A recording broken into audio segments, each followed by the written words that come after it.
আজকে চলে এসেছি আরসালানে। বহুদিন ধরে ইচ্ছে ছিল এখানে বিরিয়ানি খাওয়ার, সেটা আজকে ফাইনালি হলো। কিন্তু এখানে এসে বিরিয়ানির দাম দেখে তো চক্ষু চড়ক গাছ।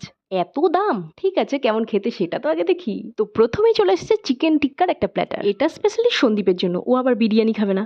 অর্ডার দেওয়া হয়ে গেছে, তার মধ্যে দিদি আর আমি ড্রেসও চেঞ্জ করে নিয়েছি। যে পরিমাণ গরম, চলে এসেছে আমাদের গরম গরম মাটন বিরিয়ানি। প্রথমে চিকেন বিরিয়ানি অর্ডার দিয়েছিলাম, কিন্তু ওরা বললো শেষ হয়ে গেছে, তাই নিয়ে নিলাম মাটন বিরিয়ানি। আর সঙ্গে নিয়েছিলাম চিকেন চাপ। চলো এবার আয়েশ করে খাওয়া যাক। আর এই দেখো, আমার সঙ্গে কিন্তু আছে আমার অল টাইম ফেভারিট কাঁচা লঙ্কা। রনে বনে জলে জঙ্গলে সব জায়গায় আমার কাঁচা লঙ্কার দরকার, তবে খাবারের ক্ষেত্রে।